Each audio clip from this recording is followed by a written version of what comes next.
ফুল ছিটানো। আজ শহীদ বুদ্ধিজীবী দিবস। ১৯৯৪ সালের ১৪ই ডিসেম্বর বুধবার সকাল ৬টায় বিরোধী দলীয় নেত্রী শেখ হাসিনা ২৯ মিন্টু রোডের সরকারি বাসভবনে সকলে হাজির হলো। সকাল ৭টায় বঙ্গবন্ধু কন্যা শেখ হাসিনা মিরপুর বুদ্ধিজীবী স্মৃতিসৌধে রওনা হলেন। ৮টা ৪০ মিনিটে স্মৃতিসৌধ পুষ্পমাল্য অর্পণ করলেন। তারপর গেলেন রায়েরবাজার বধ্যভূমিতে। সেখানে পুষ্পমাল্য দেওয়ার পর শহীদ বুদ্ধিজীবী সন্তানদের সংগঠন প্রজন্ম ৭১-এর উদ্দেশ্যে জননেত্রী শেখ হাসিনা সংক্ষিপ্ত ভাষণ দিলেন। তারপর মালিবাগ রেল ক্রসিংয়ের ভূঁইয়া ক্লিনিকে তার বাবার ফুফাতো ভাইয়ের ছেলে নকিব আহমেদ মান্নুকে, বর্তমানে প্রধানমন্ত্রী শেখ হাসিনার ডিপিএস, জননেত্রী শেখ হাসিনা তার সরকারি বাসভবনে দুপুর নাগাদ ফিরে এলেন। দুপুর ২:৩০টায় খাওয়ার টেবিলে একসঙ্গে খেতে খেতে বঙ্গবন্ধু কন্যা শেখ হাসিনা আক্ষেপ করে বললেন, দেখো, আজ বিকেলে বঙ্গবন্ধু এভিনিউতে ঢাকা মহানগর আওয়ামী লীগের উদ্যোগে বিজয় দিবস উপলক্ষে আলোচনা সভা। আমি হলাম সেই আলোচনা সভার প্রধান অতিথি। আর মাত্র কয়েক দিন পরেই আমি বিরোধী দলীয় নেত্রীর পদ থেকে পদত্যাগ করব। এটাই আমার বিরোধী দলীয় নেত্রী হিসেবে শেষ প্রধান অতিথি থাকা। তারপর আমি ভাবি প্রধানমন্ত্রী। আবার আমি জাতির জনক বঙ্গবন্ধু শেখ মুজিবুর রহমানের কন্যা। সামনে রয়েছে খালেদা জিয়া হটাও আন্দোলন। এই মুহূর্তে আমার গ্ল্যামার, আমার ভাবমূর্তি বৃদ্ধ করা কত জরুরি প্রয়োজন। আজকের বিজয় দিবসের অনুষ্ঠানে আমি যাব, এরা নিশ্চয়ই আমার উপর ফুল ছিটানোর কোনো আয়োজন করে নাই। এমনিতেই এরা মানে আওয়ামী লীগের নেতারা আনকালচার্ড, তার উপরে এরা হলো ব্যবসায়ী। এদের মন বলতে কিছুই নাই, না বলে দিলে এরা কিছুই করবে না। তুমি কি পারো বিজয় দিবসের অনুষ্ঠানে গেলে আমার উপর শিশু এবং মেয়েদের দিয়ে ফুল ছিটাতে? নেত্রী, আপনি কোনো চিন্তা করবেন না, আপনার উপর ফুল ছিটানো হবে। তখন বাজে ৩:৩০। আর আধা ঘন্টা পরেই বঙ্গবন্ধু কন্যা বিজয় দিবসের মঞ্চে উঠবেন। এই সংক্ষিপ্ত সময়ে কোথায় পাবো শিশু, কোথায় পাবো মেয়েদের? বঙ্গবন্ধু কন্যা জননেত্রী শেখ হাসিনার আবদার, অবশেষে তাড়াতাড়ি করে হাইকোর্টের মাজার থেকে ফুল কিনে নিজের স্ত্রী শিশুকন্যাদের দিয়েই তার উপরে ফুল ছিটানোর আবদার পূরণ করা হলো। কুকুরপালা। বাহাউদ্দিন নাসিম শেখ হাসিনার পিতা শেখ মুজিবুর রহমানের ফুফাতো ভাইয়ের ছেলে, বর্তমানে প্রধানমন্ত্রী শেখ হাসিনার এপিএস। এর আরও ৩ চাচাতো ভাই, অর্থাৎ শেখ হাসিনার পিতা শেখ মুজিবুর রহমানের আরেক ফুফাতো ভাইয়ের ৩ ছেলে, নজিব আহমেদ নজিব, বর্তমানে প্রধানমন্ত্রী শেখ হাসিনার চিফ সিকিউরিটি, নকিব আহমেদ মান্নু, বর্তমানে প্রধানমন্ত্রী শেখ হাসিনার ডিপিএস, এবং ৩ কানিজ আহমেদ কানিজ। মাঝে মধ্যেই পাগল হয়ে যেত, আর কানিজকে ভর্তি করা হতো বনানী অবস্থিত পাগলদের প্রাইভেট ক্লিনিকে। বর্তমানে মার্কিন যুক্তরাষ্ট্র সহ বাংলাদেশের বিভিন্ন মিশনের চিফ প্রোটোকল অফিসার। মাদারীপুরের অখ্যাত অজ পাড়াগাঁয়ে এদের বাড়ি। ভাঙা টিনের ঘর। পূর্বপুরুষ ধরেই এরা দরিদ্র। এদের চাচা, বাবা এবং দূর দূরান্তের পরের বাড়িতে লজিং থেকে অনেক কষ্ট করে যতটুকু হোক লেখাপড়া করেছে। ঢাকায় চালচোলা বলতে কিছুই নেই, যেখানে রাত সেখানেই কাত। নিকট আত্মীয় বলতে সর্বসাকুল্যে বঙ্গবন্ধু কন্যা শেখ হাসিনা, ব্যাস, আর যায় কোথায়? দলে বলে এরা এসেই উঠে পড়ল শেখ হাসিনার বাড়ি। শেখ হাসিনার বাড়িতে থাকে, শেখ হাসিনার খাওয়া খায়, শেখ হাসিনার কাপড় পরে, শেখ হাসিনার দেওয়া পয়সায় চলে। আর কি চাই? অল্প কিছুদিনের মধ্যেই শেখ হাসিনার বেহিসেবি পয়সার বদৌলতে এদের dozen dozen pant, dozen dozen shirt, dozen dozen জুতা হয়ে গেল। এদের মধ্যে কেউ কেউ শেখ হাসিনার বদৌলতে অনেক বিত্তশালী হলো। এদের মধ্যে বাহাউদ্দিন নাসিম মনে করত এবং চাইতো কেউ শেখ হাসিনাকে কোনো কিছু বলতে পারবে না, সে যেই হোক, হোক না সে দলীয় কেন্দ্রীয় নেতা অথবা সমাজের গণ্যমান্য কেউ কিংবা কোনো বুদ্ধিজীবী, সে যেই হোক, কেউই শেখ হাসিনাকে কোনো সংবাদ বা কোনো তথ্য কিংবা কোনো কথা বলতে পারবে না, তা সে সংবাদ বা কথা যত গুরুত্বপূর্ণই হোক না কেন। শেখ হাসিনাকে কেউ কিছু বলতে চাইলে আগে তাকে বলতে হবে, এবং সে যদি প্রয়োজন মনে করে তাহলে সে শেখ হাসিনাকে বলবে, প্রয়োজন মনে না করলে বলবে না। আবার শেখ হাসিনার যদি কোনো নেতাকে বা কোনো মানুষকে কিংবা যে কাউকে কিছু বলার থাকে, তাহলে বাহাউদ্দিনকে বলতে হবে। বাহাউদ্দিন নাসিম যদি প্রয়োজন মনে করে তাহলে শেখ হাসিনার সেই কথাটা অন্যকে বলবে, প্রয়োজন মনে না হলে বলবে না। বাহাউদ্দিন নাসিমের এই দুঃসাহস ও স্পর্ধা হয়েছে শেখ হাসিনার কারণেই। বাহাউদ্দিন নাসিমের প্রতি শেখ হাসিনার কোনো দুর্বলতা না থাকলেও দুটি দুর্বলতা ছিল। তার একটি হলো মতিঝিল আদমজি কোর্টে পূর্ব পাশে ইউনাইটেড কমার্শিয়াল ব্যাংকের যে শাখা রয়েছে সেই শাখায় বাহাউদ্দিন নাসিমের নামে শেখ হাসিনার কয়েক কোটি টাকা রয়েছে। উল্লেখ্য, শিল্পপতি জহিরুদ্দিন হত্যার প্রধান আসামি চিটাগাংয়ের আখতারুজ্জামান বাবু এই ব্যাংকের চেয়ারম্যান এবং পরিচালক। অপর দুর্বলতাটি বাহাউদ্দিন নাসিম শেখ হাসিনার পিতার ফুফাতো ভাইয়ের ছেলে। এই বাহাউদ্দিন নাসিম শেখ হাসিনার ধানমন্ডি ৫ নম্বর রোডের ৫৪ নম্বর বাড়িতে মাঝে মাঝেই আক্ষেপ করতে করতে বলতো, এই বাড়িওয়ালি তো বেইমান, বেইমানি তো করবেই, ভুইলা তো যাইবেই, মনে তো রাখবেই না, কুত্তা পাইলে থইয়া যামু, কুত্তা ভুলবো না। প্রায়ই বাহাউদ্দিন নাসিম এসব বলতো। বলতে বলতে একদিন বাহাউদ্দিন নাসিম ঠিকই দুটি কুকুরের বাচ্চা নিয়ে এসে পালতে শুরু করলো। ধানমন্ডি ৫ নম্বর রোডের শেখ হাসিনার ৫৪ নম্বর বাসায় কুকুরের বাচ্চা দুটি এখন অনেক বড় হয়েছে। এখন আর ওদের কুকুরের বাচ্চা বলা যাবে না, বলতে হবে কুকুর। বাহাউদ্দিন নাসিম এই ধরনের কথা এবং কাজ করবেই বা না কেন? বাহাউদ্দিন নাসিম শেখ হাসিনার বাড়িতেই থাকতো এবং এই বাড়িতেই বাহাউদ্দিন নাসিমের পিতা ভাইরা এলে আশ্চর্য চরিত্রের অধিকারী শেখ হাসিনা দারোয়ান ডেকে কুকুরের মতো দূর দূর করে তাদের তাড়িয়ে দিতেন। স্বামী স্ত্রী রাতও কাটাননি। ১৯৯৪ সালের ২৮শে ডিসেম্বর বঙ্গবন্ধু কন্যা শেখ হাসিনা জাতীয় সংসদ সদস্যপদ থেকে পদত্যাগ করলেন। ২৯ মিন্টু রোডের সরকারি বাসা ত্যাগ করে ধানমন্ডি ৫ নম্বর রোডের ৫৪ নম্বর বাড়িতে উঠলেন। ধানমন্ডি ৫ নম্বর রোডের ৫৪ নম্বর বাড়িটি প্রথম ও দ্বিতীয় তলা শেখ হাসিনার পরিত্যক্ত স্বামী ডক্টর ওয়াজেদ মিয়ার নামে, আর তৃতীয় তলা শেখ হাসিনার নিজের নামে। শেখ হাসিনার অবহেলিত ও পরিত্যক্ত স্বামী বৈজ্ঞানিক ডক্টর ওয়াজেদ মিয়া এই বাড়িটি করার সময় দ্বিতীয় তলা করার পর টাকা ফুরিয়ে গেলে শেখ হাসিনার কাছে ধার চান। তখন শেখ হাসিনা তৃতীয় তলা তার নিজের নামে লিখে নিয়ে তারপর ডাক্তার ওয়াজেদকে টাকা দেন। অবশ্য এই বাড়িতে ডক্টর ওয়াজেদ মিয়া আর শেখ হাসিনা একসঙ্গে একটি রাতও কাটাননি। শুধু এই বাড়িতে কেন, ১৯৮১ সালের ১৭ই মে শেখ হাসিনা বাংলাদেশে আসার পর থেকে ১৯৯৭ সালের ফেব্রুয়ারি পর্যন্ত এই ১৬-১৭ বছর একসঙ্গে স্বামী স্ত্রী হিসেবে রাত কাটানো তো দূরের কথা, এক বাড়িতেই কখনো থাকেননি। ১৯৮১ সালের ১৭ই মে বাংলাদেশে আসার পর মাত্র কিছুদিন শেখ হাসিনা ডক্টর ওয়াজেদ মিয়ার মহাখালীস্থ সরকারি কোয়ার্টারে ছিলেন। শেখ হাসিনা যতদিন ডক্টর ওয়াজেদ মিয়ার সরকারি কোয়ার্টারে থেকেছেন ততদিন ডক্টর ওয়াজেদ মিয়া তার কোয়ার্টারে না থেকে সরকারি রেস্ট হাউসে থাকতেন। এরপর বঙ্গবন্ধু কন্যা শেখ হাসিনা ধানমন্ডি ৩২ নম্বরে তার পিত্রালয় বঙ্গবন্ধু ভবনে চলে আসেন। বঙ্গবন্ধু ভবন থেকে যান বিরোধী দলীয় নেত্রী ২৯ মিন্টু রোডের সরকারি বাসভবনে। তখন শেখ হাসিনা এবং তার স্বামী ডক্টর ওয়াজেদ মিয়ার ধানমন্ডির ৫ নম্বর রোডের ৫৪ নম্বর বাড়িটি ভাড়া দেওয়া ছিল। ১৯৯৪ সালের ডিসেম্বর মাসে ধানমন্ডি ৫ নম্বর রোডের ৫৪ নম্বর বাড়িটির ভাড়াটিয়াদের এক প্রকার জোর করে তাড়িয়ে দিয়ে খালি করা হয় এবং তারপর বঙ্গবন্ধু কন্যা শেখ হাসিনা এই বাড়িতে আসেন। এই বাড়িতে থেকেই নানা রকম আন্দোলন, সংগ্রাম এবং নির্বাচনের পর জননেত্রী বঙ্গবন্ধু কন্যা শেখ হাসিনা প্রধানমন্ত্রী হয়ে রাষ্ট্রীয় অতিথি ভবন করতোয়া, বর্তমানে গণভবনে গিয়ে ওঠেন। শেখ হাসিনার এই দীর্ঘ ১৬-১৭ বছরের জীবনে ডক্টর ওয়াজেদ মিয়া একটি রাতও শেখ হাসিনার সাথে কাটাননি। এমনকি এই ১৬-১৭ বছরের জীবনে শেখ হাসিনা আর ডক্টর ওয়াজেদ মিয়া ১৬-১৭ বারও দেখা পর্যন্ত হয়নি।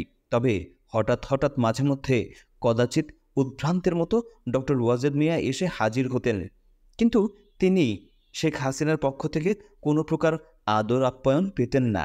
এমনকি সাধারণ সৌজন্যতাটুকুও শেখ হাসিনা ডক্টর ওয়াজেদ মিয়াকে দেখাতেন না। শেখ হাসিনা যখন বিরোধী দলীয় নেত্রী হিসেবে ২৯ মিন্টু রোডের সরকারি বাসায় থাকতেন তখন এক ঈদের দিনে সাধারণ দর্শনার্থীদের মতোই ডক্টর ওয়াজেদ মিয়া শেখ হাসিনার সঙ্গে ঈদ মোবারক জানাতে এলেন। কিন্তু বঙ্গবন্ধু কন্যা শেখ হাসিনা আগত সকলের সাথে কুশলাদি বিনিময় করলেও তার স্বামী ডক্টর ওয়াজেদের সাথে কোনো প্রকার কুশলাদি বিনিময় তো দূরে থাক, ভ্রুক্ষেপই করলেন না। এমনকি তাকে বসতে পর্যন্ত কেউ বললেন না। ডক্টর ওয়াজেদ মিয়া কিছুক্ষণ করুণভাবে ফ্যালফ্যাল করে শেখ হাসিনার দিকে তাকিয়ে থেকে ধীরে ধীরে ঘর থেকে বেরিয়ে লন থেকে অসহায়ের মতো হাঁটতে হাঁটতে গেটের বাইরে চলে গেলেন। একমাত্র শেখ হাসিনা, তার খুবই ঘনিষ্ঠ কয়েকজন ছাড়া কেউ জানল না, বুঝল না এই ব্যক্তিটিকে। অনেকবার অসুস্থ হয়ে সোহরাওয়ার্দী হসপিটাল সহ বিভিন্ন হাসপাতালে মাসাধিককাল পড়ে থাকলেও বঙ্গবন্ধু কন্যা শেখ হাসিনা একটি বারের জন্যও তার স্বামী ডক্টর ওয়াজেদ মিয়াকে দেখতে যেতেন না। শেখ হাসিনার দেহে আঘাত। শেখ হাসিনার দেহে অনেক আঘাতের চিহ্ন রয়েছে। এই আঘাতের ব্যথায় মাঝে মধ্যেই কাতরাতেন তিনি, এমনকি কেঁদে ফেলতেন। কাঁদতে কাঁদতে বলতেন, ময়না, প্রধানমন্ত্রী শেখ হাসিনা কর্তৃক অবাঞ্ছিত ঘোষিত দ্বিতীয় নং ব্যক্তি মিসেস মতিউর রহমান রেডটু, ময়না, এই বিশেষ জায়গায় বেশি করে মালিশ করো। শয়তানের বাচ্চাটা ডক্টর ওয়াজেদ মিয়া আমাকে 1980 সালে এই জায়গায় মেরেছে। আজও সেই ব্যথায় আমি কাতরাই। ময়নার প্রধান কাজ ছিল বঙ্গবন্ধু কন্যা শেখ হাসিনার দেহ মালিশ করা বা ম্যাসেজ করা। প্রায় প্রতিদিন শেখ হাসিনার দেহ মালিশ বা ম্যাসেজ করে ঘুম থেকে তোলা এবং ঘুমানোর আগে দেহ মালিশ করে তাকে ঘুম পাড়ানোই ছিল ময়নার প্রধান কাজ। এছাড়া ভিআইপি কেউ এলে তাকে অ্যাপয়েন্টমেন্ট বা আপ্যায়ন করা, ভিআইপি ব্যক্তির সাথে প্রাথমিক আলাপ আলোচনা করে জননেত্রী শেখ হাসিনাকে অবহিত করা, টেলিফোন ধরা এবং টেলিফোনকারীদের প্রয়োজনীয় ইনফরমেশন দেওয়া এবং নেত্রীকে তা ইনফর্ম করা, বঙ্গবন্ধু কন্যার যাবতীয় খাবার দাবারের ব্যবস্থা করা, তার শাড়ি পোশাক তৈরি করা এবং শেখ হাসিনাকে কাপড় চোপড় পোশাক আশাক পরিয়ে পরিপাটি করে বাইরে বিভিন্ন কর্মসূচিতে পাঠানো ইত্যাদি ছিল ময়নার দৈনন্দিন দায়িত্ব। এছাড়া বাড়তি দায়িত্ব হিসেবে নেত্রীকে বাইরের প্রকৃত খবরাখবর জানানো। এসব করা ময়নার দায়িত্ব ছিল, কিন্তু চাকরি না। এসব করার জন্য ময়নাকে বেতন করে রাখা হয়নি। উপরন্তু ময়নাই মিসেস মতিউর রহমান রেন্টু জননেত্রী শেখ হাসিনাকে টাকা পয়সা কাপড় চোপড় জিনিসপত্র যাবতীয় কিছু সাধ্য অনুযায়ী দিত। ভোরে মেয়ে শেখ হাসিনাকে ঘুম থেকে তুলে নাস্তা খাইয়ে তিনি যতক্ষণ ঘরে থাকতেন ততক্ষণই ময়নাকে কাছে থাকতে হতো। কোনো কোনো দিন শেখ হাসিনার বাসা থেকে ময়না নিজের বাসায় ফিরতে রাত 1টা-2টাও হতো। বঙ্গবন্ধু কন্যা শেখ হাসিনা ময়নাকে ধরে কাঁদতে থাকতেন আর বলতে থাকতেন, জানো ময়না, শয়তানের বাচ্চা মানে তার স্বামী ডক্টর ওয়াজেদ মিয়া আমাকে দিনে 3বার মারত, সকাল দুপুর আর রাতে। এই 3 বেলা শয়তানের বাচ্চা শয়তান আমাকে মারত, মেরে মেরে আমার শরীর ঝাঁঝরা করে দিত। হারামির বাচ্চাটা দুপুরে এসে আমাকে মারবে, এই জন্য একবেলা কম মার খাওয়ার জন্য আমি জয় আর পুতুল 2 সন্তানকে নিয়ে দুপুরে পার্কে কাটিয়ে আসতাম। ওই ইবলিশটার মারের চোটে আমার দেহের কিছু নাই, সারা দেহে শুধু ব্যথা। বিয়ের পর থেকেই শয়তানের বাচ্চা আমাকে মারা শুরু করেছে। অদ্ভুত চরিত্র, কর্ম ও ভাগ্য। শেখ হাসিনার স্বামী ডক্টর ওয়াজেদ মিয়া শেখ হাসিনাকে দৈহিক নির্যাতন করতেন, মারধর করতেন। এই কথা শেখ হাসিনা অসংখ্যবার কেঁদে কেঁদে বলেছেন। শেখ হাসিনার কান্নায় ময়নারও চোখের পানি ঝরেছে। কিন্তু কেন স্বামী তাকে মারতেন, দৈহিক নির্যাতন করতেন, এই কথা শেখ হাসিনা কখনোই বলেননি। এ এক অদ্ভুত চরিত্র, কর্ম ও ভোগের অধিকারী শেখ হাসিনা। বিদেশ থেকে একমাত্র কন্যা পুতুল এসে মা শেখ হাসিনাকে ডাকে, এই যে বহুরূপী, তোমার তো রূপের শেষ নাই, এবার কি রূপ দেখাবে তুমি? শেখ হাসিনা কোনো কথা বললে সঙ্গে সঙ্গে মেয়ে পুতুল আত্মীয় স্বজন সকলের সামনে বলে ওঠে, এটা তোমার কত নম্বর রূপ? শেখ হাসিনার ছোট বোন শেখ রেহানাকে পুতুল বলে, খালা, এটা তোমার বোনের কত নম্বর রূপ? তোমার বোন তো বহুরূপী, রূপের শেষ নাই তার। বঙ্গবন্ধু কন্যা জননেত্রী শেখ হাসিনা তৎক্ষণাৎ চুপ মেরে যান, কোনো কথা বলেন না। শেখ হাসিনা মেয়ে পুতুলকে তার নিজের বিয়ের প্রস্তাব দিলে কোনো রকম তালবাহানা না করে বিনা বাক্যে মুহূর্তের মধ্যে শটান এক পায়ে দাঁড়িয়ে রাজি হয়ে যায়। মনে হয় যেন কারো হাত ধরে মুক্তি পেতে চায় পুতুল। শেখ হাসিনাও যেন তেন পাত্রের কাছে পুতুলকে বিয়ে দিয়ে মুক্ত হতে চান। বঙ্গবন্ধু কন্যা শেখ হাসিনা বিদেশে বসবাসরত একমাত্র পুত্র জয়কে ফোন করে দেশে এসে বাড়িতে বেরিয়ে যেতে বলেন এবং আসার সময় তার জন্য একটা শাড়ি নিয়ে আসতে বললে পুত্র জয় সরাসরি অস্বীকার করে বলে, ওসব শাড়ি টাড়ি আমি আনতে পারবো না, শেখ হাসিনা আবার উপস্থিত সকলকে বলে, দেখো আমার সন্তান, দেখো আমার জন্য একটা শাড়ি আনতে বললাম, ছেলে আমার সরাসরি না করে দিল। মা হিসেবে পুত্রকন্যার প্রতি শেখ হাসিনার আচার আচরণ কোনোদিন কোনো ত্রুটি চোখে পড়েনি, বরং মনে হয়েছে মা হিসেবে শেখ হাসিনার তুলনা নেই। তারপরও আশ্চর্যের বিষয়, শেখ হাসিনার প্রতি তার পুত্রকন্যার কেন এরকম আচরণ? রাজাকারের ছেলের সাথে বিয়ে দিব না। বঙ্গবন্ধু কন্যা শেখ হাসিনা তার কন্যা পুতুলের বিয়ে ঠিক করলে ধানমন্ডি ৫ নম্বর রোডে ৫৪ নম্বর বাড়িতে শেখ হাসিনার স্বামী ডক্টর ওয়াজেদ মিয়া এসে ক্ষিপ্ত হয়ে শেখ হাসিনাকে বলতে লাগলেন, মেয়ে কি তোমার একার? মেয়ে কি আমার না? তুমি রাজাকারের ছেলের সাথে আমার মেয়ের বিয়ে ঠিক করেছ? রাইফেল হাতে নিয়ে যে রাজাকারগিরি করেছে, মুক্তিযোদ্ধা মেরেছে, তার ছেলের সঙ্গে আমি কিছুতেই আমার মেয়ের বিয়ে দেব না। তুমি আমার মেয়েকে ওই রাজাকারের সাথে কিছুতেই বিয়ে দিতে পারবে না। জননেত্রী বঙ্গবন্ধু কন্যা শেখ হাসিনা বললেন, আমি মেয়ে বিয়ে দেব, পারলে তুমি ঠেকাও। ডক্টর ওয়াজেদ বললেন, তাই বলে তুমি রাজাকারের ছেলের সাথে মেয়ে বিয়ে দেবে? বঙ্গবন্ধু কন্যা বললেন, কিসের আবার রাজাকার ফাজাকার? আমার আত্মীয়, এটাই বড় কথা। সাথে মরলে আত্মীয়রাই মরে। দেখো নাই ওই মুক্তিযোদ্ধারাই আমার বাপ মা ভাইদের কিভাবে মেরেছে? আমি আমার মেয়েকে এখানেই বিয়ে দেব, পারলে তুমি ঠেকাও। ডক্টর ওয়াজেদ মিয়া বললেন, তোমাদের সাথে তো আমি ঠেকাঠেকিতে পারবো না, তবে আমি বলে দিচ্ছি, আমার মেয়েকে যদি রাজাকারের ছেলের সাথে বিয়ে দিয়ে দাও, তবে আমি এই বিয়ের সাথে নেই, এই বিয়েতে আমি আসব না। আমি তোমাকে অনুরোধ করছি, ওই রাজাকারের ছেলে ছাড়া যেখানে খুশি তুমি মেয়েকে বিয়ে দাও, আমি তোমার সাথে থাকব। কিন্তু রাজাকারের বংশে মেয়ে দিলে আমি আর থাকব না। বঙ্গবন্ধু কন্যা শেখ হাসিনা তার স্বামী ডাক্তার ওয়াজেদের কথা রাখলেন না। তিনি তার ইচ্ছে মতো রাজাকারের ছেলের সঙ্গেই মেয়ের বিয়ে দিলেন। সত্যি সত্যি ডাক্তার ওয়াজেদের কথা পাকাপাকি, পান চিনি, গায়ে হলুদ এবং বিয়ে কোথাও এলেন না।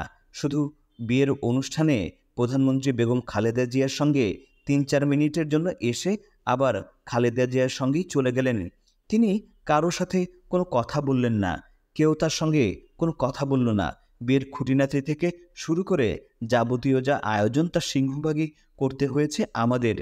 এর উপর বঙ্গবন্ধু কন্যা শেখ হাসিনার বাবার ফুফাতো ভাইয়ের ছেলে বর্তমান প্রধানমন্ত্রী শেখ হাসিনার এপিএস বাহাউদ্দিন নাসিমের বায়না তো ছিলই। ডেকোরেটরের বিল, বাবুর্চির বিল, খানসামার বকশিস ইত্যাদি যখন যা প্রয়োজন হয়েছে, বাহাউদ্দিন নাসিম তার সব কিছুই আমাদের কাছ থেকেই নিয়েছেন। সব যান, বের হন। বিয়ের অনুষ্ঠানে বিয়ে পড়ানোর জন্য কাজের সামনে একটি মাইক লাগানো হয়েছিল। বঙ্গবন্ধু কন্যা শেখ হাসিনা হঠাৎ সেই মাইক দিয়ে বিয়ের অনুষ্ঠানে আগতদের ঢালাওভাবে ধমকের সুরে বলতে লাগলেন, সব যান, বের হন। কি পেয়েছেন?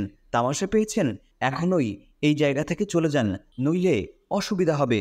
বঙ্গবন্ধুর কন্যার মুখে মাইকে এইসব কথা শুনে উপস্থিত সকলে হতবিহ্বল কিং কর্তব্যবিমূঢ় হয়ে যান এবং অনেকেই আগামাথা না বুঝে অনুষ্ঠান থেকে চলে যেতে শুরু করলে ময়না তাড়াতাড়ি জননেত্রী শেখ হাসিনার কাছে এই কথার অর্থ কি জানতে চাইলে শেখ হাসিনা বললেন, দাওয়াত ছাড়াই অনেকে এসেছে, তাদের জন্য আমি এই কথা বলেছি।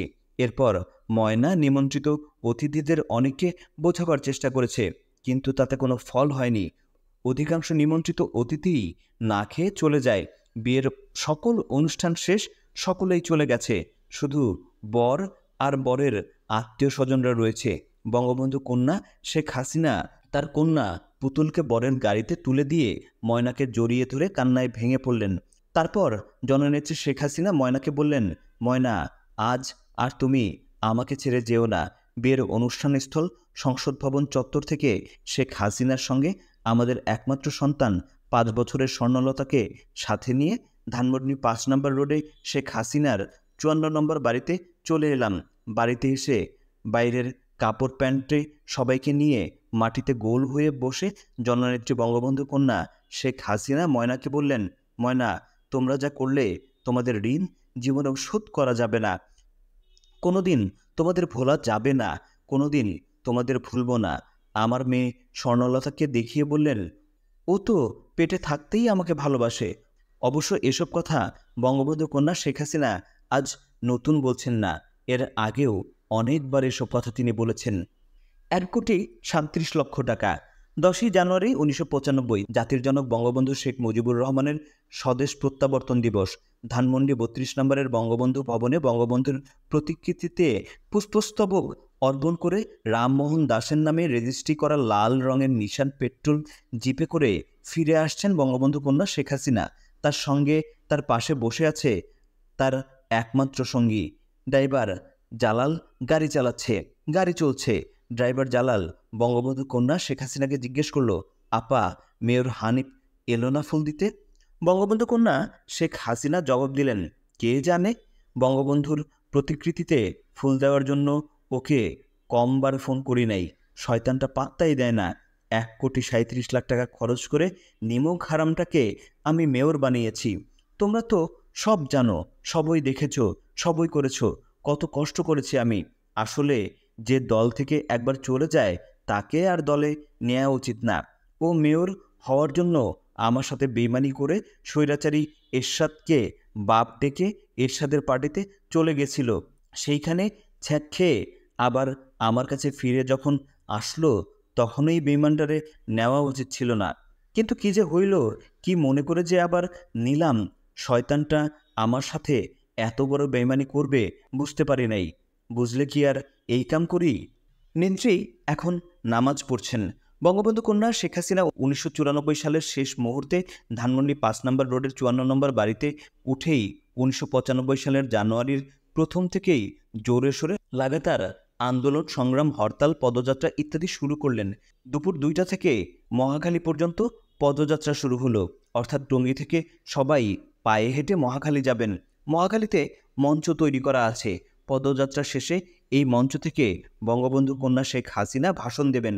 শেখ হাসিনা তার বেতনভুক্ত ব্যাগ বহনকারী রামমোহন দাস এর নামে রেজিস্ট্রেশন করা লাল রঙের নিশান পেট্রোল জিপে করে বাকি সব নেতাকর্মী সবাই পায়ে হেঁটে টঙ্গী থেকে মহাখালীর দিকে রওনা হলো। প্রায় 5-7 হাজার লোকের পদযাত্রা। পদযাত্রায় অংশ নেয়া 5-7 হাজার লোকের ঠিক মাঝখানে বঙ্গবন্ধু কন্যা শেখ হাসিনা জিপে করে পদযাত্রার সঙ্গে সঙ্গে তাল মিলিয়ে চলেছেন। পদযাত্রার মাঝে মাঝে গোটা বিশেক রিকশায় মাইক বেঁধে নানান ধরনের স্লোগান দেওয়া হচ্ছে। জানুয়ারি মাস, শীতের বেলা, হাঁটতে খুব একটা খারাপ লাগছে না। দুপুর গড়িয়ে বিকেল হবে। হঠাৎ একটি মাইকে বলা হলো, জননেত্রী বঙ্গবন্ধু কন্যা শেখ হাসিনা এখন আসরের নামাজ পড়ছেন। সঙ্গে সঙ্গে সবগুলো মাইক থেকে বলা শুরু হলো, জননেত্রী বঙ্গবন্ধু কন্যা এখন আসরের নামাজ পড়ছেন। ঘড়িতে তখন 3:15 বাজে। প্রেসিডিয়াম সদস্য তোফায়েল আহমেদ, বর্তমানে শেখ হাসিনার শিল্প এবং বাণিজ্য মন্ত্রী, বললেন, আরে থামো, এখন আসরের ওয়াক্তই হয় নাই, একটু পরে বলো। এই কথা শুনে সব নেতারা হাসাহাসি শুরু করলেন। এদিকে বঙ্গবন্ধু কন্যা নিশান পেট্রোল জিপের বড় বড় জানালার গ্লাস খুলে নামাজ পড়তে শুরু করলেন। আর পদযাত্রার হাজার হাজার পুরুষ লোক জিপ গাড়ি ঘিরে বঙ্গবন্ধু কন্যা শেখ হাসিনার নামাজ পড়া দেখতে লাগলো। নামাজ শেষ হয়ে গেলে কিন্তু মাইকের নামাজ পড়ার প্রচার শেষ হলো না। প্রায় 1 ঘন্টারও বেশি সময় গোটা বিশেক মাইকে জননেত্রী বঙ্গবন্ধু কন্যা শেখ হাসিনা নামাজ পড়ছেন প্রচার করা হলো। অন্যত্র আর একদিন মোহাম্মদপুর থেকে পদযাত্রা শুরু হয়ে গুলশান আমেরিকান অ্যাম্বাসির সামনে গিয়ে বাড্ডায় গিয়ে শেষ হবে। পদযাত্রা শুরু হলে বঙ্গবন্ধু কন্যা শেখ হাসিনা ডেকে বললেন, নামাজের ওয়াক্ত হওয়ার পরে যেন মাইকে বলা শুরু করে, ওয়াক্তের আগে যেন বলা শুরু না করে। এবার মাইকম্যানদের আগেভাগেই জননেত্রী শেখ হাসিনার নির্দেশ জানিয়ে দেওয়া হলো এবং আজ নামাজের ওয়াক্ত শুরু হওয়ার পরপরই মাইকে প্রচার শুরু হলো। নেত্রীও যথারীতি নিশান পেট্রোল জিপের জানালা খুলেই নামাজ আদায় করলেন। হাজার হাজার পুরুষ মানুষও জিপ ঘিরে বঙ্গবন্ধু কন্যা শেখ হাসিনার নামাজ আদায় দেখল। পদযাত্রা শেষে বঙ্গবন্ধু কন্যা তার 5 নম্বর ধানমন্ডি রোডের বাসায় গেলে তার এক সঙ্গী বলল, আপা, আপনি নামাজ পড়তে থাকলে মানুষ ভিড় করে আপনাকে দেখতে থাকে, এতে নামাজ নষ্ট হয়। আপনি নিশান পেট্রোল জিপে পর্দা লাগিয়ে নেন। উত্তরে শেখ হাসিনা বললেন, না, পর্দা লাগালে জিপের ডিসেন্সি থাকে না। তখন ওই সঙ্গী বলল, তাইলে আপা, আপনি জিপে বড় একটা চাদর রাখবেন। যখন নামাজ পড়বেন তখন ওই চাদর দিয়ে জিপটা ঘিরে রাখবো, যাতে আপনার নামাজ পড়াটা কেউ দেখতে না পারে। জননেত্রী বললেন, না, তোমরা তো সব ভাইয়ের মতো, চাদর লাগবে না। আমার সাথে বেইমানি করেছে। এর 3 দিন পরে কাশপুর থেকে গুলিস্তান পর্যন্ত পদযাত্রা। এই পদযাত্রায়ও ওই একই মাইক, একই নামাজ, একই পুরুষ মানুষের ঘিরে দেখা। এই পদযাত্রায় যোগ দিয়েছিল নোয়াখালী জেলা আওয়ামী লীগের সভাপতি মোহাম্মদ হানিফ। বঙ্গবন্ধু কন্যা শেখ হাসিনার নিশান পেট্রোল জিপের পাশে হাঁটতে হাঁটতে নোয়াখালী জেলা আওয়ামী লীগের সভাপতি মোহাম্মদ হানিফ বঙ্গবন্ধু কন্যা শেখ হাসিনাকে জিজ্ঞেস করলেন, নেত্রী, আমার মিতাকে দেখছি না? নেত্রী বললেন, কোন মিতা? জেলা সভাপতি বললেন, নগর আওয়ামী লীগের সভাপতি ঢাকার মেয়র মোহাম্মদ হানিফকে দেখছি না। সভানেত্রী রেগে বলে উঠলেন, জানেন না, কুত্তার বাচ্চাটা আমার সাথে বেইমানি করেছে, নিমুখারামি করেছে। ওরে আমি 1,37,00,000 টাকা খরচ করে মেয়র বানিয়েছি, আর কুত্তার বাচ্চাটা আমার সঙ্গে বেইমানি করেছে। ও ঢাকার মেয়র হানিফ এখন প্রতিদিন খালেদা জিয়ার সাথে দেখা করে, দিনে 3-4 বার খালেদা জিয়ার সাথে ফোনে কথা বলে, আর আমি খবর দিলেও আসে না, ফোন করলেও ধরে না। সময় এলে এই বেঈমানদের শিক্ষা দিতে হবে, বুঝলেন? এই বেঈমানদের উচিত শিক্ষা দিতে হবে। আপনারা প্রস্তুত হন। আমি খাইছি। জননেত্রী বঙ্গবন্ধু কন্যা শেখ হাসিনা সারা দেশে লাগাতার 3 দিন হরতাল দিয়েছেন। দোকানপাট খুলবে না, অফিস আদালত, কলকারখানা, স্কুল কলেজ চলবে না, গাড়ির চাকা ঘুরবে না। আগামী 3 দিনের হরতালের ঘোষণা পাওয়ায় ঢাকা শহরের প্রায় অর্ধেক মানুষ শহর ছেড়ে গ্রামের বাড়িতে চলে গেছে। হরতালের প্রথম দিনেই বঙ্গবন্ধু কন্যা শেখ হাসিনার বাড়ির মাটির নিচের পানির ট্যাঙ্কি থেকে ছাদের উপরের ট্যাঙ্কিতে পানি তোলার মোটর নষ্ট হয়ে গেলে হরতালের দ্বিতীয় দিনে রাত 8টার সময় নবাবপুর থেকে সিরাজি নামের এক ঢাকাইয়া মোটর মেকানিক নিয়ে যাওয়া হয়। মোটর মেকানিক সিরাজি মোটর দেখে এটা ঠিক করতে 1 দিন সময় লাগবে এবং মোটরটা খুলে নিয়ে যেতে হবে জানালে তাকে মোটর খুলে নিয়ে যেতে অনুমতি দেওয়া হলো। মোটর মেকানিক সিরাজি আওয়ামী লীগের গোড়া সমর্থক। সে বঙ্গবন্ধু কন্যা শেখ হাসিনাকে একটু সালাম দিতে চাইল। বঙ্গবন্ধু কন্যা 2 দিন থেকে মোটর নষ্ট হওয়ার কারণে ঠিকমতো গোসল করেননি, তার উপর আজ সারাদিন নিচেই নামেননি। এই পরিস্থিতিতে মেকানিক সিরাজি বঙ্গবন্ধু কন্যা শেখ হাসিনাকে সালাম দেওয়ার ইচ্ছা প্রকাশ করে একটা বিব্রতকর অবস্থায় ফেলে দিল। আবার মেকানিক সিরাজি কষ্ট পেয়ে পায়ে হেঁটে এখানে এসেছে, এসব চিন্তা ভাবনা করে বঙ্গবন্ধু কন্যা শেখ হাসিনাকে বলা হলো, মোটর মেকানিক আওয়ামী লীগের একজন কর্মী, সে আপনাকে একটু সালাম দিতে চায়। জননেত্রী সালাম নিতে অস্বীকার করলে জননেত্রীকে বলা হলো, আপনি সালাম নিলে মেকানিক তাড়াতাড়ি মোটর মেরামত করে দিত। বঙ্গবন্ধু কন্যা বললেন, ওর বাড়ি কোথায়? ঢাকায়। ঢাকাইয়া কুট্টি? জি, খাস ঢাকাইয়া। ঠিক আছে, দোতলায় ভিআইপি রুমে নিয়ে আসো, আমি হ্যালো বলে দিই। মেকানিক সিরাজি এসে সালাম দিল। বঙ্গবন্ধু কন্যা শেখ হাসিনা জিজ্ঞেস করলেন, আপনার বাড়ি কোথায়? সিরাজি বলল, নবাবপুরে। বঙ্গবন্ধু কন্যা বললেন, বসেন। সিরাজি খুব জড়তার সাথে জড়সড় হয়ে বসল। নেত্রী জিজ্ঞেস করলেন, আওয়ামী লীগ করেন বুঝি? মেকানিক সিরাজি বললেন, পাকিস্তান আমল থেকেই আওয়ামী লীগ করি। এরপর জননেত্রী শেখ হাসিনা এক টানে মেয়র হানিফকে কথায় টেনে এনে বললেন, আমি ঢাকাইয়া হিসেবে হানিফকে মেয়র বানালাম, আর হানিফ মেয়র হয়েই আমার সাথে বেইমানি করলো। আপনারা হানিফকে ছাড়বেন না। আমি 1,37,00,000 টাকা খরচ করে হানিফকে মেয়র বানিয়েছি, আর সেই হানিফ আমার সাথে নিমুখারামি করে খালেদা জিয়ার আঁচলের তলে ঢুকেছে। প্রতিদিন খালেদা জিয়ার সাথে দেখা করে, খালেদার কথা মতো আমার আন্দোলনে আসে না। বেঈমান, নিমুখ হারাম। আপনারা তৈরি হন, ওকে উচিত শিক্ষা দেবেন, ইত্যাদি বলতে বলতে এক পর্যায়ে মোটর মেকানিক সিরাজিকেই আগামী নির্বাচনে হানিফের বিকল্প মেয়র প্রার্থী করে ফেললেন। তারপরও মেয়র হানিফের বিরুদ্ধে কথা বলা শেষ হলো না। প্রায় ঘণ্টাখানেক পার হয়ে গেল, কিন্তু কথা শেষ হলো না। এদিকে বঙ্গবন্ধু কন্যা শেখ হাসিনার আগেই বলা ছিল যে, কোনো লোকই আমার কাছে এলে কিছুক্ষণ পরেই তোমরা নানা ধরনের কথা বলে তাকে আমার সামনে থেকে তুলে নিয়ে যাবে। আমার এত রূপ গজাই নাই যে আমি ঘন্টার পর ঘন্টা একজনকে সামনে নিয়ে বসে থাকব। আবার আমি নিজে তো কাউকে বলতে পারি না, এখন যান। কাজেই আমার কাছে কেউ এলে তোমরা তাকে নানা কথা বলে উঠিয়ে নিয়ে যাবে। নেত্রীর এই কথা মনে করে মোটর মেকানিক সিরাজিকে বলা হলো, আপনি ওঠেন, নেত্রী রাতের খাওয়া দাওয়া খাবেন। সিরাজি উঠে দাঁড়ালেন, কিন্তু বঙ্গবন্ধু কন্যা কথা থামালেন না। সিরাজি কিছুক্ষণ দাঁড়িয়ে থেকে আবার বসল। দ্বিতীয়বার আবার সিরাজিকে বলা হলো, আপনি উঠেন, নেত্রী রাতের খাবার খাবেন। কিন্তু বঙ্গবন্ধু কন্যা মেয়র হানিফের বিরুদ্ধে কথা বলা শেষ হলো না, তিনি বলতেই থাকলেন। মেকানিক সিরাজি আবারও বসে পড়ল। বঙ্গবন্ধু কন্যা মেয়র হানিফের বিরুদ্ধে মশগুল হয়ে কথা বলছেন। মিনিট 10 পরে মেকানিক সিরাজিকে তৃতীয়বার বলা হলো, আপনি ওঠেন, নেত্রী ভাত খাবেন। সঙ্গে সঙ্গে বঙ্গবন্ধু কন্যা শেখ হাসিনা বলে উঠলেন, আমি খাইছি। বঙ্গবন্ধুর ৭৬তম জন্মোৎসব ১৯৯৫ সালের ফেব্রুয়ারি মাসের শেষের দিকে এক বিকেলে ধানমন্ডি ৩২ নম্বরে বঙ্গবন্ধু ভবনে বঙ্গবন্ধু কন্যা শেখ হাসিনা চা খেতে খেতে বললেন, এবার আব্বার জন্মদিনটা জাঁকজমকভাবে পালন করতে হবে। মূল অনুষ্ঠানটা টঙ্গিপাড়ায় হবে। ঢাকা থেকে অনেক লোকজন নিয়ে যেতে হবে। ওবায়দুল কাদেরের নেতৃত্বে একটা উপকমিটি করতে হবে, আর তোমরা ওকে সাহায্য সহযোগিতা করবে।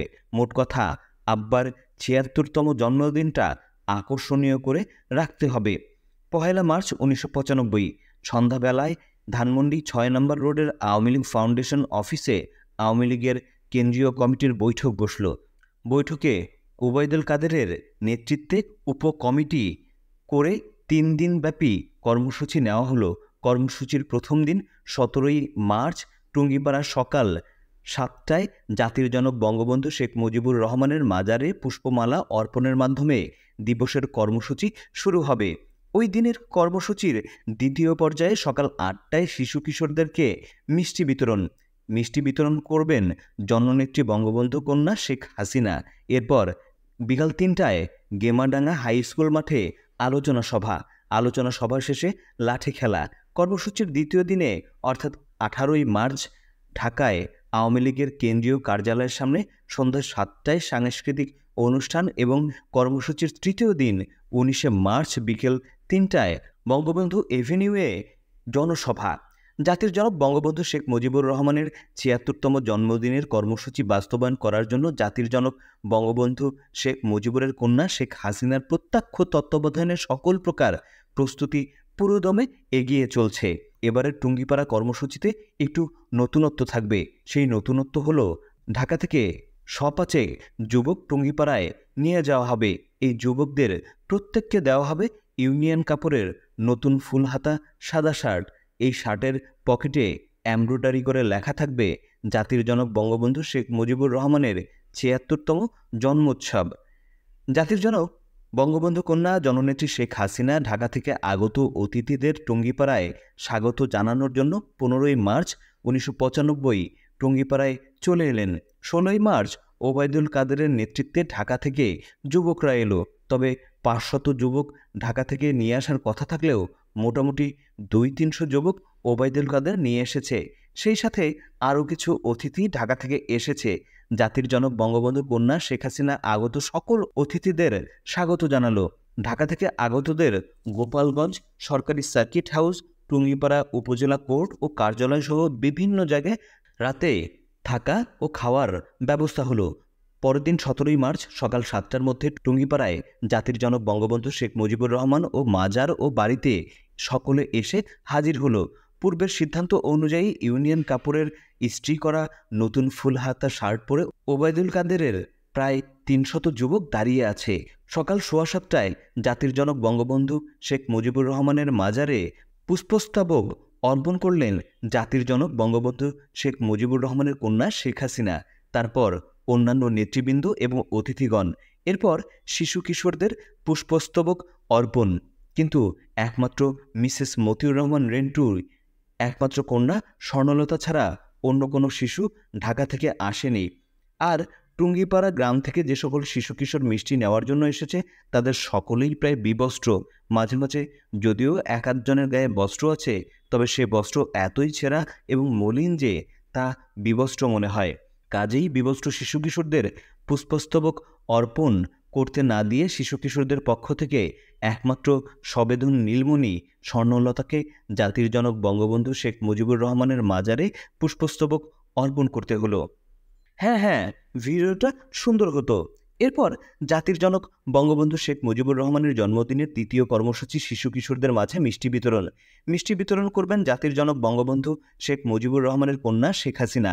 মাজার থেকে 30-40 ফুট পশ্চিম দক্ষিণ শেখ বাড়ির অন্য শরিকের যে উঠান, এই উঠানেই দাঁড়িয়ে আছে শতিনেক শিশু কিশোর। এই উঠানের পশ্চিমে শেখ হাসিনা বংশীয় চাচা শেখ কবিরের ঘর। এই ঘরের বারান্দাকেই মঞ্চ হিসেবে ধরা হয়েছে। এখানে বক্তৃতা দেওয়ার ব্যবস্থাও করা হয়েছে। অনুষ্ঠানটি ভিডিও করা হচ্ছে। সকাল 8:30টায় জাতির জনক বঙ্গবন্ধু শেখ মুজিবুর রহমানের আদর্শ বাস্তবায়িত করার স্বপ্ন চোখে নিয়ে ভাব গম্ভীরভাবে ধীর পায়ে শিশু কিশোরদের মিষ্টি বিতরণ করার জন্য এগিয়ে এলেন জাতির জনক বঙ্গবন্ধু শেখ মুজিবুর রহমানের কন্যা জননেত্রী শেখ হাসিনা। কিন্তু একই অনুষ্ঠানে উপস্থিত 300-র মতো শিশু কিশোর সকলেই প্রায় বস্ত্রহীন, মাঝে মাঝে এক-আধটা শিশুর আবার সম্পূর্ণ উলঙ্গ। আর এই অনুষ্ঠানেই ওবায়দুল কাদের সহ ঢাকা থেকে আসা শত শত যুবক সাদা নতুন ফুলহাতা শার্ট পরে দাঁড়িয়ে আছে। আর সেই শার্টের পকেটেই এমব্রয়ডারি করে লেখা জাতির জনক বঙ্গবন্ধু শেখ মুজিবুর রহমানের ৭৬তম জন্মোৎসব। এই কি বিচার, এই কি বিবেক বিবেচনা, এই কি ইনসাফ! জাতির জনক বঙ্গবন্ধু শেখ মুজিবুর রহমানের জন্ম উৎসবের এই দিনে জন্ম উৎসবেই আসা টুঙ্গিপাড়া গ্রাম বাংলার এই দুঃখী বস্ত্রহীন শিশু কিশোরদের ভাগ্যে জাতির জনক বঙ্গবন্ধুর জন্ম উৎসব উপলক্ষেও কি এক টুকরো নতুন কাপড় জুটল না? নিজেকে আর সামলানো গেল না। ওবায়দুল কাদেরকে প্রচণ্ড এক ধমক দিলাম, এই বলে যে, মিয়া নিজে তো সাঙ্গপাঙ্গ নিয়ে চাঁদার পয়সায় নতুন জামা গায়ে দাঁড়িয়ে আছেন, কি হতো 200 জামা এই হতভাগা বস্ত্রহীন শিশুদের জন্য নিয়ে এলে? ধমক দেওয়ার মুহূর্তেই মনে হলো বঙ্গবন্ধু কন্যা জননেত্রী শেখ হাসিনা আমার প্রতি খুবই অসন্তুষ্ট হচ্ছেন। তাই কভার দেওয়ার জন্য বললাম, অ্যাটলিস্ট ভিডিওটা সুন্দর হতো। সঙ্গে সঙ্গে বঙ্গবন্ধু কন্যা শেখ হাসিনা খুশি হয়ে বললেন, হ্যাঁ হ্যাঁ, ভিডিওটা সুন্দর হতো। এরপর জাতির জনক বঙ্গবন্ধু কন্যা জননেত্রী শেখ হাসিনা এক টুকরো মিষ্টি পেলেই খুশি হতভাগ্য শিশু কিশোরদের মাঝে মিষ্টি বিতরণ করে জাতির জনক বঙ্গবন্ধু শেখ মুজিবুর রহমানের ৭৬তম জন্মোৎসবের দ্বিতীয় পর্ব শেষ করলেন। শেখ হাসিনাকে মিথ্যা বলা। লাগাতার 6 দিন হরতাল ঘোষণার পর ওই হরতালের কিছু ছাড় নেয়ার উদ্দেশ্যে 1995 সালের 8ই নভেম্বর বিকেল 3টায় বঙ্গবন্ধু কন্যা জননেত্রী শেখ হাসিনা বঙ্গবন্ধু এভিনিউ ও আওয়ামী লীগ অফিসের 3য় তলায় সাংবাদিক সম্মেলন করছেন। অফিসের নিচে কিছু সংখ্যক আওয়ামী লীগের কর্মীরা পুলিশের সাথে সংঘর্ষে লিপ্ত হলে রায়ত পুলিশ আওয়ামী লীগের কর্মীদের ধাওয়া করলে কিছু সংখ্যক কর্মী অফিসের 3য় তলায় চলে আসে এবং ভেতর থেকে কেচিগেট তালা লাগিয়ে দেয়। রায়ত পুলিশও কর্মীদের পেটাতে পেটাতে অফিসের 3য় তলায় চলে আসে। বঙ্গবন্ধু কন্যা শেখ হাসিনা আওয়ামী লীগের অফিসের ভেতর রায়ত পুলিশ ঢুকে পড়ার কথা শুনে অত্যন্ত ক্ষিপ্ত হন এবং নাসিমকে বলেন, দেখো তো কোন পুলিশ অফিসার এখানে এসেছিল, এখনই তাদের নিয়ে এসো। বাহাউদ্দিন নাসিম কিছুক্ষণ অফিসের বাইরে কাটিয়ে এসে বলল, আপা, পুলিশেরা সব নেমপ্লেট খুলে এসেছিল। এই কথা শুনে নজিব আহমেদ বলল, হ্যাঁ হ্যাঁ, পুলিশেরা তাদের কাছ থেকে র্যাঙ্কও খুলে এসেছিল। আদতে নজিব আহমেদ নিচে তো যায়নি, এমনকি যখন পুলিশ অফিসে ঢোকে তাও দেখেনি।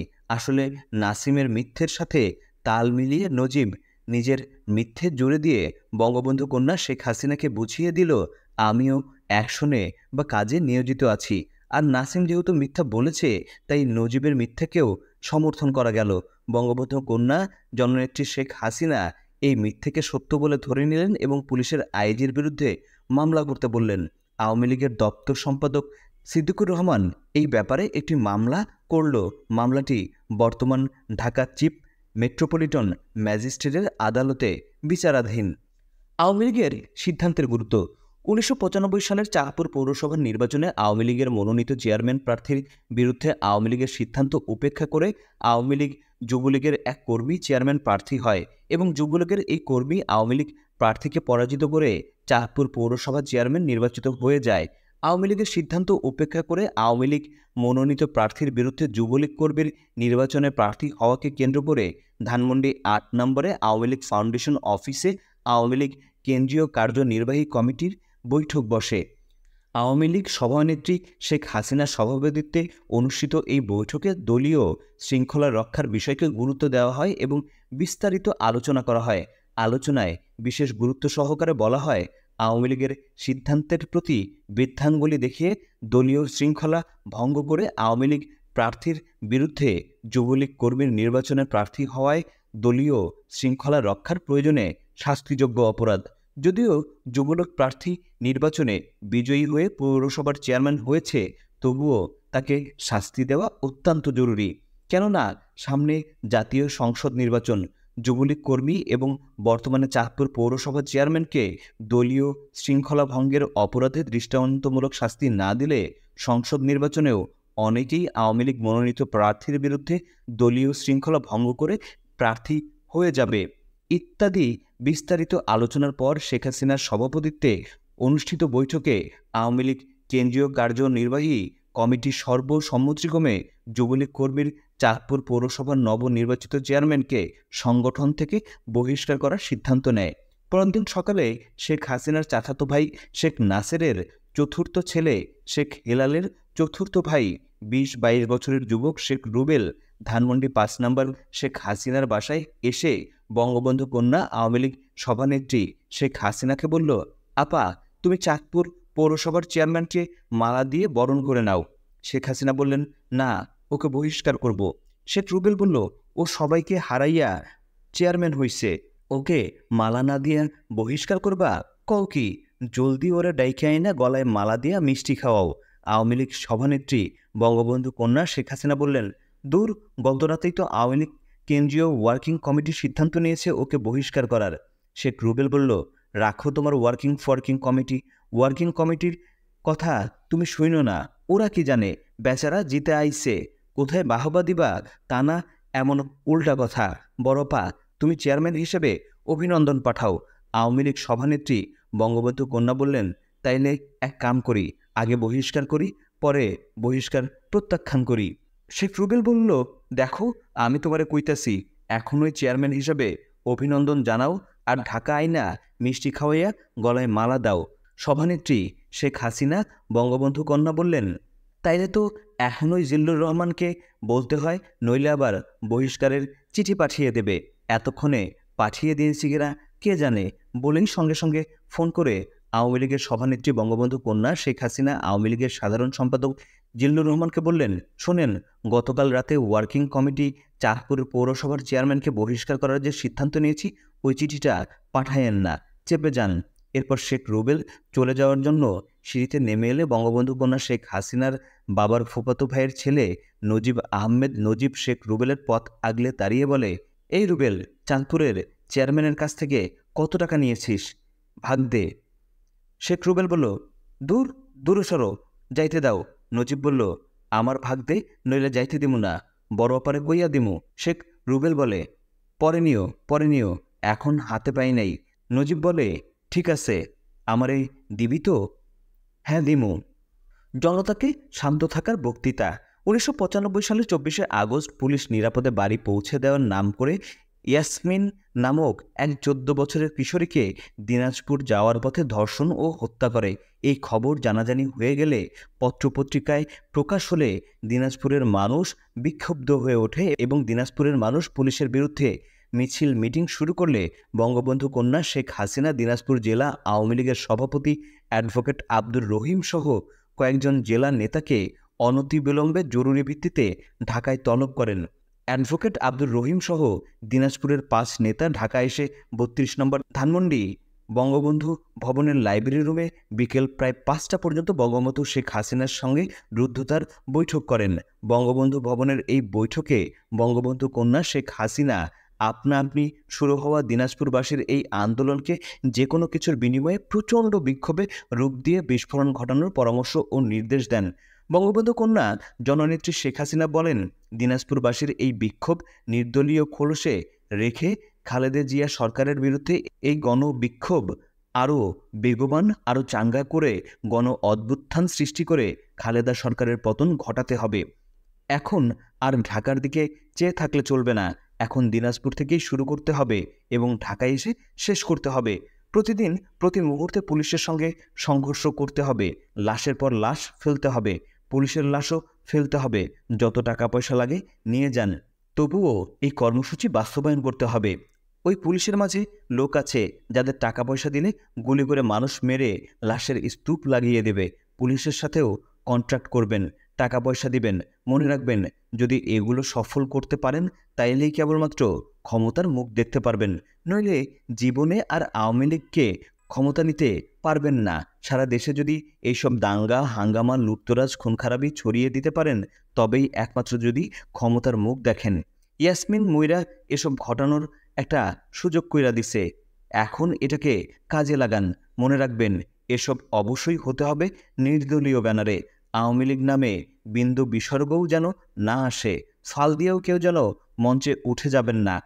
সব করবেন পেছন থেকে, পারতপক্ষে কোনো ব্যাপারেই কেউ মুখ খুলবেন না। যদি মুখ খুলতেই হয় তাহলে দুনিয়ায় যত ভালো কথা আছে তাই বলবেন, কাজে যাই হোক মুখে রাখবেন শুধু ভালো কথা। আর সত্যি যদি একটা লঙ্কাকাণ্ড ঘটিয়ে দিতে পারেন তাহলে আমি দিনাজপুরে আসবো, কিন্তু ওখানে আপনাদের সঙ্গে আমার কোনো কথা হবে না। আমি শুধু বক্তৃতায় বলে আসবো, ধৈর্য ধরুন, শান্ত থাকুন ইত্যাদি জাতীয় কথা। কিন্তু আপনারা কাজ পুরোপুরি চালিয়ে যাবেন। এখন 20 লাখ টাকা নিয়ে যান, পরিস্থিতি বুঝে বাকি যা লাগবে ওখানেই পৌঁছে দিব। আমি শুধু কাজ চাই। টাকা নিয়ে যাওয়ার জন্য আপনাদের গাড়িটারির ব্যবস্থা আছে? নইলে আমি টাকা নিয়ে যাওয়ার জন্য গাড়ির ব্যবস্থা করে দিই।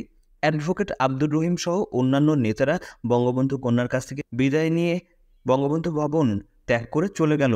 রাত তখন 8টা।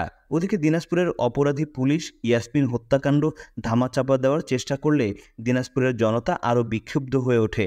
বঙ্গবন্ধু ভবন থেকে বঙ্গবন্ধু কন্যা শেখ হাসিনার কাছ থেকে বিদায় নিয়ে চলে যাওয়ার ঠিক 2 দিন পরে অ্যাডভোকেট আব্দুর রহিম ধানমন্ডি 5 নম্বরে ফোন করে জননেত্রী শেখ হাসিনাকে না পেয়ে এই বলে মেসেজ বা সংবাদ দেন যে নেত্রীকে বলবেন, এখন পর্যন্ত পুলিশের কোনো লাশ পাওয়ার সংবাদ পাওয়া যায় নাই, তবে এখন পর্যন্ত পুলিশের গুলিতে নিহত 7জন দিনাজপুরবাসীর লাশ পাওয়া গেছে। বঙ্গবন্ধুর কন্যা শেখ হাসিনা বাসায় ফিরলে তাকে এই মেসেজ বা সংবাদ দেওয়া হলে তিনি সঙ্গে সঙ্গে নিরাপত্তার দায়িত্বে নিয়োজিত স্পেশাল ব্রাঞ্চের পুলিশের আজ আর কোনো কাজ নেই বলে বিদায় করে দিয়ে ধানমন্ডি 8 নম্বর রোডে তার চাচাতো ভাই শেখ হাফিজুর রহমান টোকনের বাসায় গিয়ে দিনাজপুরে অ্যাডভোকেট আব্দুর রহিমের সঙ্গে কথা বলেন। বঙ্গবন্ধু কন্যা বলেন, ঠিক আছে চালিয়ে যান, আরও জোরে চালিয়ে যান, টাকা পয়সা যা দরকার আপনি পেয়ে যাবেন, আর একটু জোরালো করেন, আমি আসছি। অতঃপর বঙ্গবন্ধু কন্যা জননেত্রী শেখ হাসিনা দিনাজপুর গেলেন। জনতাকে শান্ত থাকার ও ধৈর্য ধরার বক্তৃতা দিয়ে আবার ঢাকায় ফিরে এলেন এবং ফিরে এসে বললেন, না, যত গুড় তত মিঠা হয়নি, অর্থাৎ যত টাকা খরচ করা হয়েছে ততটা ফল আসেনি। খাতা কলম, গোলাবারুদ ও দিগম্বর। 12ই ডিসেম্বর 1994 সাল বঙ্গবন্ধু কন্যা জননেত্রী বিরোধী দলীয় নেত্রী শেখ হাসিনার নির্দেশে আওয়ামী লীগের ছাত্র সংগঠন বাংলাদেশ ছাত্রলীগ মতিঝিল শাখার চত্বরে ছাত্রদের মহাসমাবেশের আয়োজন করেছে।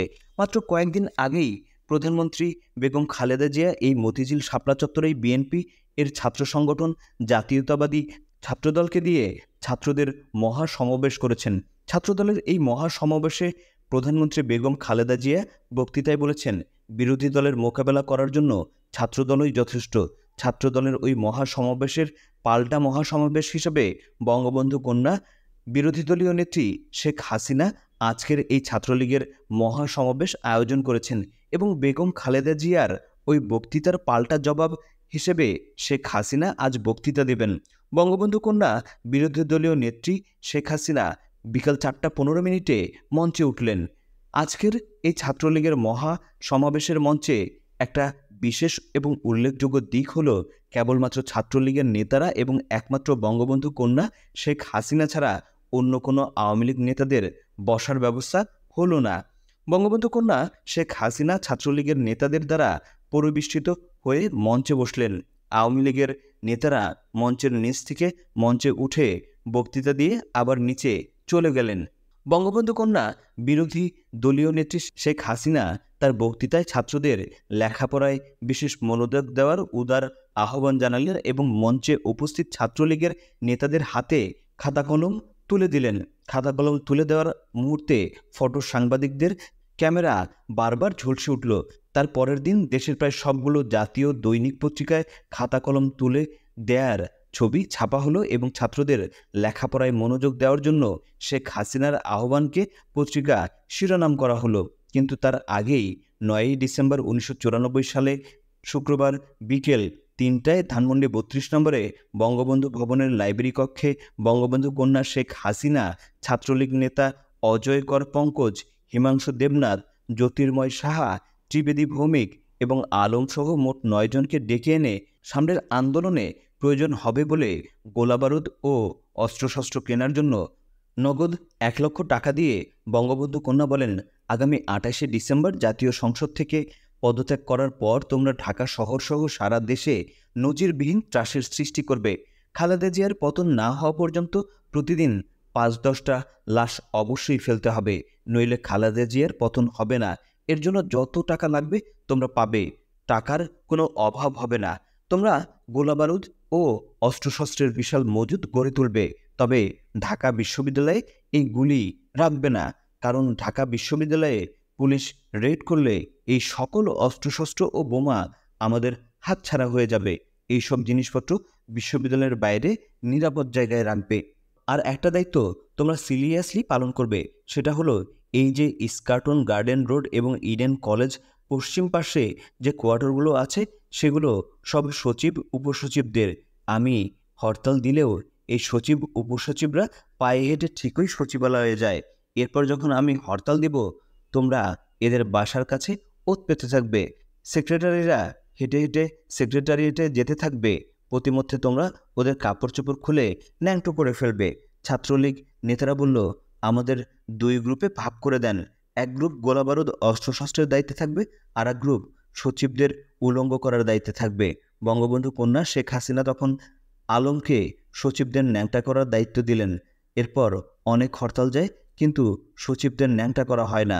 বঙ্গবন্ধু কন্যা জননেত্রী শেখ হাসিনা তার পক্ষ থেকে সচিবদের কাপড় খুলে উলঙ্গ করার দায়িত্বপ্রাপ্ত আলমকে বারবার তাগিদ দেওয়া সত্ত্বেও যখন সচিবরা উলঙ্গ হচ্ছে না, তখন তিনি ঢালাওভাবে যাকে কাছে পান তাকেই সচিবদের ন্যাংটা করার দায়িত্ব দিলেন। কিন্তু তারপরও সচিবরা উলঙ্গ হচ্ছে না দেখে বঙ্গবন্ধু কন্যা শেখ হাসিনা ভয়ানক রেগে গেলেন এবং সচিবদের উলঙ্গ করার মূল দায়িত্ব আলমকে নগদ 20,000 টাকা দিয়ে বললেন, এই 20,000 টাকা এখন দিলাম, বাকি আরও 30,000 টাকা সচিবদের ন্যাংটো করার জন্য দেব, পরের হরতালেই ন্যাংটো করতে হবে, নইলে পুরো টাকা ফেরত দিতে হবে। ঠিক পরের হরতালেই আলম ঢাকা বিশ্ববিদ্যালয়ের দোয়েল চত্বরের সামনে একজনকে উলঙ্গ করে ফেলল।